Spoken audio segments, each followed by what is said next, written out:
Semakin tinggi ilmu seseorang, teman-teman perhatikan deh. Semakin berhati-hati dia berbicara.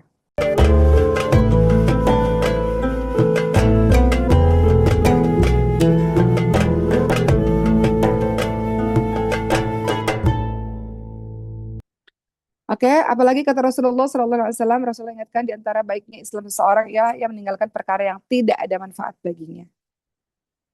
Nggak usah ikut-ikutan pada perkara yang nggak ada manfaatnya.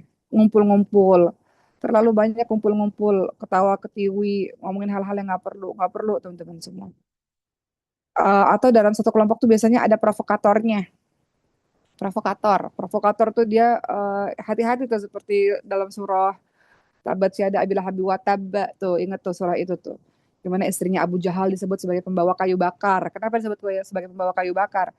Kenapa dia dicela seperti itu? Nggak hanya Abu Lahab tapi istrinya juga. Karena provokator, ya mengajak orang untuk benci Nabi. Sama di zaman yang sekarang ada juga provokator kayak gitu, mengajak orang untuk membenci satu kaum gitu, ya atau satu orang gitu. Kemudian kita yang tadinya nggak ikut-ikutan, kita jadi ikut-ikutan. Maka Rasul ingatkan di antara tanda baiknya Islam seseorang adalah meninggalkan perkara yang tidak ada manfaat baginya. Kalau kumpul-kumpul banyak ngomongin orang, kalau kumpul-kumpul ngomongin guru, biasanya suka gitu tuh, kumpulin sesama sesama teman yang lainnya, jangan deket-deket sama orang itu. Karena hari ini dia ngomongin orang, suatu hari dia ngomongin kamu juga, percayalah itu. Oke, teman-teman semua. Jadi orang-orang dengan kualitas diri yang rendah adalah orang-orang yang senantiasa berbicara tentang kejelekan orang lain. Tapi kalau kita sibuk ya, kalau kita penuh dengan jadwal-jadwal menuntut ilmu atau ngafalin Quran atau mengajar mimpi-mimpi yang lain, hati kita bahkan nggak punya ruang untuk benci orang. Hati kita bahkan nggak punya ruang untuk menjelek-jelekan orang karena kita terlalu sibuk dengan perkara-perkara yang baik. Hati kita nggak kenapa lisannya jahat karena mungkin nggak punya kesibukan yang bermanfaat sehingga waktu luangnya dimanfaatkan dengan merendahkan orang lain atau menjelek-jelekan orang lain atau mencela-cela orang lain. Oke. Nah, itu yang kita nggak mau tidak ada di dalam diri seorang mukmin. Allah dan Rasulnya tidak mengajarkan hal-hal yang seperti itu. Mengenai perkara lisan, teman-teman lihat di surah Al-Hujurat kalau dalil-dalil Qur'annya dalam surah ayat Hujurat 12, Hujurat 11 dan Hujurat 12. Bagaimana Allah Subhanahu wa taala mengingatkan untuk kita jangan saling mencari kesalahan orang lain, jangan saling berprasangka dan jangan saling menggibah. Karena kalau tidak seperti makan bangkai saudara kita sendiri. Oke. Nah, sekarang Oma mau bahas mengenai bahayanya kalau kita nggak menjaga lisan kita. Apa bahayanya? Kalau kita asal ngomong aja, asal asbun, asal bunyi aja, nggak dipikirin dulu. Semakin tinggi ilmu seseorang, teman-teman perhatikan deh. Semakin berhati-hati dia berbicara. Tapi semakin rendahnya ilmu seseorang atau semakin orang itu nggak punya ilmu, semakin cepat dia ngomong. Nggak mikir dulu. Semakin banyak ilmunya, semakin berhati-hati dia berbicara. Karena dia tahu dan dia berpikir, nanti kalau saya bicara, dampaknya apa? Dia berpikir dulu. Tapi orang yang nggak punya ilmu, tong kosong nyaring bunyinya. Banyak bicara, tapi nggak ada isinya. Nah, sekarang kita mau bahas tentang bahaya kalau kita nggak menjaga lisan. Suatu ketika, teman-teman semua, sahabat Mu'adz bin Jabal radhiyallahu anhu, beliau bertanya kepada Rasulullah tentang amalan yang bisa memasukkan seseorang ke dalam surga dan menjauhkan seseorang ke dalam neraka. Maka ketika Rasulullah Shallallahu Alaihi Wasallam Rasulullah menjawab tentang menyebutkan rukun iman, rukun Islam, tentang menyebutkan rukun-rukun iman dan kemudian beberapa pintu kebaikan. Lalu Rasulullah Shallallahu Alaihi Wasallam menjawab, maukah aku jelaskan kepadamu bagaimana kita menjaga itu semua? Kemudian Rasulullah katakan jaga ini nih, gitu. Wahai Nabi, apakah kita akan disiksa sebab perkataan kita? Maka Nabi menjawab, tidaklah manusia tersungkur di neraka di atas wajah mereka atau di atas hidung mereka, melainkan sebab lisan mereka. Jadi bahaya nggak menjaga lisan adalah eh, tersungkur di atas neraka dengan wajah kita disebabkan dengan lisan kita. Salat wajib dilakukan, ngaji Quran dilakukan, tapi lisannya menyakiti orang lain. Kalau kata Rasulullah, ada seorang wanita nih, ahli ibadah, tapi lisannya menjahati tetangganya, dia ahli neraka. Hati-hati dengan lisan. Kemudian berikutnya, Rasulullah SAW pernah ditanya oleh seorang sahabat, apakah yang terbanyak yang dapat memasukkan manusia ke dalam syurga? Ya Rasulullah. Kemudian Rasulullah menjawab, bertakwa dan berakhlak yang baik. Lalu apa yang paling banyak membuat manusia masuk ke nerakanya Allah adalah tadi mau katakan apa? Mulut dan kemaluan. Lubang mulut dan kemaluan. Yang paling banyak membuat manusia masuk ke dalam nerakanya Allah Subhanahu wa taala. Kemudian Rasul ingatkan juga, sesungguhnya seseorang berbicara dengan satu kalimat yang dianggap tidaklah mengapa, tidak ada masalah, padahal dia akan dilemparkan ke neraka sejauh 70 tahun perjalanan karenanya. Jadi mulai mulai sekarang hati-hati nih, kalau mulai setiap kali kita berbicara hati-hati. Berbicaranya ada manfaatnya nggak? Berbicara ada ilmunya nggak? Berbicaranya ada kebaikannya nggak? Kalau ada bicara, kalau nggak ada diam. Apalagi sesuatu yang kita nggak tahu. Tadi Uma dengar Ustazah Hilya, uh, teman-teman menanyakan sesuatu. Maka Ustazah Hilya bilang, hal itu saya kurang yakin. Nanti saya coba pelajari dulu, nanti saya akan kasih jawabannya. Itu jawaban yang sangat baik. Sesuatu yang kita nggak tahu, kita katakan nanti saya akan cari dulu jawabannya, nanti akan saya kasih jawabannya. Itu sesuatu yang sangat baik. Daripada kita nggak tahu tapi kita berbicara sesuatu yang salah, kemudian dipahami orang salah, nah itu lebih berbahaya. Hari ini itu bisa menjadi contoh bagi kita. Sesuatu yang kita nggak tahu, kita katakan nanti saya pelajari dulu, nanti setelah saya tahu saya akan kabari kembali, saya akan menyampaikannya kembali. Itu perkataan yang teman-teman harus tiru dalam setiap kali teman-teman berjumpa dengan orang lain pada sesuatu yang teman-teman nggak tahu. Jangan jadi orang yang sok tahu sesuatu yang kita nggak yakin, kemudian kita menjawab, akhirnya itu menjadi sebuah kesalahan untuk orang lain. Nah itu menjadi satu dosa tersendiri. Makanya berhati-hati ketika kita berbicara, berhati-hati. Saya nggak tahu, saya kurang tahu dengan itu. Contoh teman-teman semua, perkataan yang saya nggak tahu tentang itu pada saat terjadi fitnah besar-besaran terhadap Sayyidatina Aisyah. Tahu kan bahwa Siti Aisyah difitnah selingkuh, Umar pernah cerita itu berkali-kali. Masalah ghibah ini, ngomongin orang ini luar biasa ya. Bahkan di dalam Al-Quran dicatat kisah itu. Dalam surah An-Nur. Bagaimana ketika itu Siti Aisyah difitnah berselingkuh dan satu Madinah percaya dengan berita itu. Sampai Rasulullah tuh antara percaya enggak, berubah sikapnya kepada Siti Aisyah, istri yang paling dicintainya. Sampai satu ketika Rasulullah itu bertanya kepada salah seorang istrinya. Artinya kan madunya Siti Aisyah, ya kan? Kalau jahat kan ini jadi kesempatan untuk menjatuhkan Siti Aisyah di depan Nabi Muhammad.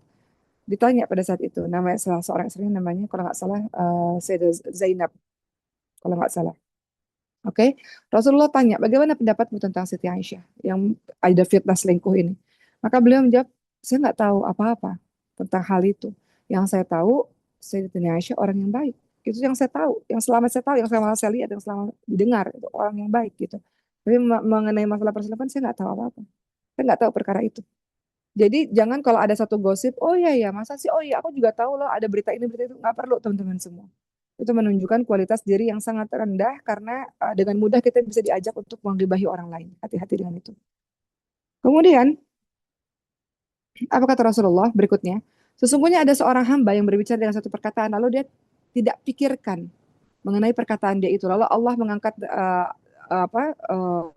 ketika dia mengeluarkan satu perkataan yang membuat pada akhirnya Allah murka dan dia nggak pernah memikirkan bahayanya itu, maka dia akan dilemparkan ke neraka jahanam. Hadis riwayat Bukhari. Ada orang yang bicara, dia nggak mikir dampaknya apa, dan Allah murka dengan perkataannya itu, maka dia akan dimasukkan ke dalam neraka jahanam. Oke, jadi think before saying something, think before posting. Berpikir sebelum bicara, berpikir sebelum posting segala sesuatu. Apa kata Imam Syafi'i rahimahullah? Jika seseorang menghendaki berbicara, maka sebelum berbicara hendaklah dia berpikir. Jika dia nampak maslahatnya, dia nampak kebaikannya, maka dia bicara. Kalau dia ragu-ragu, maka jangan berbicara sampai dia jelas melihat kebaikannya. Maka dia jelas melihat maslahatnya. Maka apa buah dari menjaga lisan? Sekarang kita membahas mengenai buah menjaga lisan. Apa buah menjaga lisan? Kalau tadi bahaya tidak menjaga lisan, maka itu akan dimasukkan ke dalam nerakanya Allah. Buah menjaga lisan apa? Barang siapa yang mampu menjamin untukku apa yang ada di antara dua lubang, lisan dan kemaluan, maka Allah akan menjamin baginya syurga. Oke? Maka hifzul lisan, menjaga lisan, keterjagaan dan lurusnya lidah ini sangat berkaitan erat dengan kelurusan hati seseorang. Tadi Uma bilang, lisan yang baik berasal dari hati yang baik. Jadi kalau kita melihat seseorang itu siapa, lihat dari lisannya. Teman-teman tahu, Nabi Muhammad SAW bersabda, jika anak Adam memasuki pagi hari, seluruh anggota badannya ini berkata kepada lisan. Seluruh anggota badan kita ini ngomong sama lisan, berkata pada lisan. Bertakwalah kepada Allah dalam menjaga hak-hak kami, wahai lisan. Bertakwalah kepada Allah dalam menjaga hak-hak kami, kata seluruh anggota tubuh kepada lisan. Sesungguhnya kami semuanya tergantung pada kamu. pada lisan ini. Jika engkau istiqomah, maka kami semua ini istiqomah. Jika engkau menyimpang, maka kami semua menyimpang. Jadi dalam pagi hari itu anggota badan itu minta sama lisan, merendah pada lisan. Lisan, bertakwalah kepada Allah dan tolonglah jaga kami. Sesungguhnya kami ini tergantung kepada kamu. Kalau kamu istiqomah, kami juga istiqomah. Karena yang lain kan nggak bisa mengekspresikan, nggak bisa berbicara kecuali ini kan. Jadi ini yang menjadi ekspresi segala sesuatu gitu. Jadi anggota tubuh minta tolong kepada lisan, tolong baik-baik lisan gitu. Tolong jaga kami. Kemudian teman-teman semua, berikutnya teman-teman semua setelah kita tahu ternyata lisan itu sedemikian pentingnya ya dalam ajaran agama Islam, bahwa Allah telah menciptakan lisan seperti dalam surah Ar-Rahman, bahwa bagaimana Rasul mengingatkan tentang bahaya ghibah, dusta, fitnah, dan lain-lain, apa akibat-akibatnya kalau engkau tidak menjaga lisanmu. Dan Quran itu banyak sekali membahas mengenai lisan. Maka solusinya apa? Lihat apa yang Quran ajarkan mengenai lisan. Quran membahas tentang berbagai macam kaulan dalam Al-Quran. Pertama, ada kaulan karimah dalam surah Al-Isra ayat 23. Jadi kalau teman-teman membahas perkataan-perkataan yang diajarkan Quran itu ada apa aja sih? Ada kaulan karimah, kaulan ma'rufah, kaulan sadida, ya kan? Ada kaulan balighah. Di dalam Al-Quran ada kaulan apalagi ada kaulan maisura, kaulan layyina. Itu semuanya ada dalam Al-Quran. Mari kita bahas secara singkat teman-teman semua apa perkataan Al-Quran tentang kaulan-kaulan ini. Kaulan karimah dalam surah Al-Isra ayat 23. Ya. Fala taqul lahuma uf wala tanharhuma wa qul lahuma qawlan karima. Janganlah mengatakan kepada orang tuamu, jangan kamu bentak-bentak mereka, ucapkan perkataan yang mulia. Qaulan karima. Kita diminta untuk mengucapkan perkataan-perkataan yang mulia. Yang keluar dari lisan ini perkataan yang mulia. Itu sebabnya kenapa kita ini harus terus senantiasa belajar. Dengan kita belajar, dengan kita banyak baca buku, dengan kita banyak punya ilmu, maka yang keluar juga adalah sesuai dengan apa yang masuk. Kenapa harus belajar dan kenapa sangat mudah mengetahui orang ini berilmu atau enggak, lihat aja ketika dia mulai bicara. Biasanya umat tuh kalau misalnya kumpul sama orang, kan kita nggak pernah tahu ya, kita nggak pernah tahu kalau orang itu nggak bicara, tapi sekalinya orang bicara, kita tahu tentang kadar keilmuannya, ya kan teman-teman semua. Orang-orang yang berilmu nggak bicara, sekalinya bicara, wah kelihatan ilmu, kedalaman ilmunya. Jadi jangan pernah meremehkan seseorang hanya dari penampilannya saja. Tunggu sampai dia bicara, teman-teman semua. Barulah ketahuan bahwa dia orang-orang yang berilmu. Sebaliknya, dengan sangat mudah kita tahu orang yang tidak berilmu atau tong kosong nyaring bunyinya. Ketika dia mulai bicara dari kalimat pertama, bicara nggak ada isi, kita tahu. Makanya penting bagi kita untuk terus menuntut ilmu karena akan berpengaruh kepada lisan kita. Dalam Quran tadi disebut kaulan karimah dalam ayat Al-Isra ayat ke-23. Oke. Kaulan karimah Al-Isra 23 mengucapkan perkataan mulia. Kaulan ma'rufah. Kaulan ma'rufah. Kaulan ma'rufah itu apa? Ma'rufah itu identik dengan kata urf. Apa itu? Budaya. Kaulan ma'rufah itu artinya apa? Perkataan yang sesuai dengan norma dan nilai masyarakat yang berlaku. Perkataan yang pantas didengar dengan latar belakang atau dengan status seseorang. Kaulan karimah ini, kaulan ma'rufah ini ada dalam surah An-Nisa ayat 5. Wa qulu lahum qawlan ma'rufa.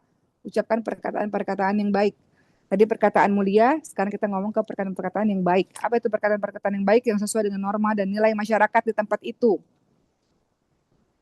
Kemudian apalagi? Kaulan sadida dalam surah Al-Ahzab ayat 70 sampai 71. Apa kata Rasulullah firman Allah, bertakwalah kepada Allah dan ucapkan perkataan yang benar. Kaulan sadida itu apa? Ucapan yang benar, yang tepat, yang timbul dalam hati yang bersih. Karena ucapan adalah gambaran hati. Apa itu kaulan sadida? Ucapan yang lembut, yang jelas, ucapan yang jujur, yang tepat, yang baik, yang adil, nggak mengada-ngada. Itu kaulan sadida. Kemudian ada lagi dalam Al-Quran kaulan baligha. Kaulan baligha ada dalam surah An-Nisa ayat 63. Wa qul lahum fi anfusihim kaulan baligha. Kaulan baligha itu apa? Kalau teman-teman baca dalam surah An-Nisa 63, mereka itu adalah orang-orang yang Allah mengetahui apa yang ada dalam hati mereka. Karena itu berpalinglah kamu dari mereka orang-orang yang nggak baik dan berikan mereka pelajaran dan katakan pada orang-orang yang nggak baik itu, katakan pada mereka perkataan baligha, perkataan yang membekas pada jiwa mereka. Baligha itu apa? Kaulan baligha itu apa? Perkataan yang kalau kita bicara dia sampai dan meninggalkan bekas di hati seseorang. Kaulan baligha. Jadi kalau ngomong nggak asal ngomong, ngomong jujur sehingga membekas di hati orang. Itu kaulan baligha. Kemudian ada yang namanya kaulan maisura, perkataan yang mudah, perkataan yang menyenangkan, perkataan yang nggak mengecewakan. Al-Quran mengatakan ini dalam surah Al-Isra ayat 28. Ya, kaulan maisura. Dalam surah Al-Isra 28 Allah Subhanahu wa taala berfirman, "Jika kamu berpaling dari mereka untuk mendapatkan rahmat Allah, maka katakanlah kepada mereka ucapan yang pantas." Qaulan maysura. Terus ada lagi qaulan layyina. Qaulan layyina. Teman-teman tahu qaulan layyina, perkataan yang lembut, ada dalam surah Thaha ayat 44. Ketika dialognya Nabi Musa kepada Firaun, Allah minta untuk qaulan layyina. Faqula lahu qaulan layyina wala'allahu yatadakkaru aw yakhsha. Maka berbicaralah kamu, wahai Nabi Musa dan saudaranya, berkatalah kepada Firaun ini dengan perkataan yang lemah lembut. Mudah-mudahan dengan perkataan yang lemah lembut mereka menjadi ingat, mereka menjadi takut kepada Allah Subhanahu wa taala. Jadi, kita sudah lihat ternyata di dalam Al-Qur'an banyak sekali perkataan-perkataan yang diajarkan oleh Allah Subhanahu wa taala. Oke? Bagaimana lisan itu harus dikeluarkannya dengan cara seperti apa? Dengan cara kaulan karimah, kaulan ma'ruf, kaulan sedida, kaulan baligha, kaulan maisura, kaulan layyina. Itu yang ada di dalam Al-Quran. Oke, sebagai terakhir pada hari ini, maka teman-teman semua, seorang sahabat pernah bertanya kepada Rasulullah SAW, Rasul, apakah keselamatan itu? Maka Rasulullah SAW menjawab, keselamatan itu adalah jagalah lisanmu, lapangkanlah rumahmu, dan menangisilah atas dosa-dosamu. Yang pertama kali disebut sama Rasulullah adalah jagalah lisan. Kesimpulan pada hari ini teman-teman semua, Uma kembalikan lagi dengan judul kita tentang berbeda tapi tetap persaudaraan. Tapi Uma spesifikasikan dengan hifzul lisan. Uma cuma mengatakan pada kita semua, kita hidup ini nggak semuanya seragam teman-teman semua. Uma di Azhar misalnya, di kampus, walaupun sama-sama dari Indonesia, suku kita berbeda-beda. Sudah suku berbeda-beda, organisasi kita beda-beda, ya kan? Minat kita beda-beda. Kemudian negaranya beda-beda. Teman-teman juga sama kayak gitu. Nggak ada orang yang sama gitu. Walaupun kita ngerasa lebih akrab dengan orang yang sama dengan kita ya. Tapi perbedaan itu adalah sesuatu yang pasti ada di sekitar kita.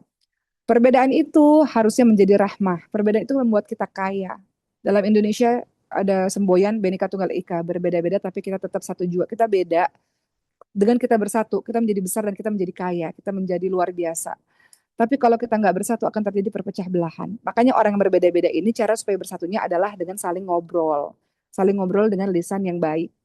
Karena kalau tidak dengan lisan yang baik terjadi perpecahan. Kalau terjadi perpecahan nanti kayak Andalusia. Teman-teman tahu Andalusia? Dulu, sekarang ini namanya Prancis, Portugis, dan juga Spanyol. Dulu Islam berjaya di sana. Tapi kenapa sekarang Andalusia nggak ada lagi? Kenapa sekarang Islam yang tadinya berjaya di sana? Ya, kemudian pada akhirnya Islam menjadi minoritas. Kenapa? Karena terpecah belahan. Karena lisan yang tak terjaga. Lisan yang saling mengunggulkan kerajaannya masing-masing. Akhirnya terjadi perpecahan belahan. Salah satunya adalah dengan lisan.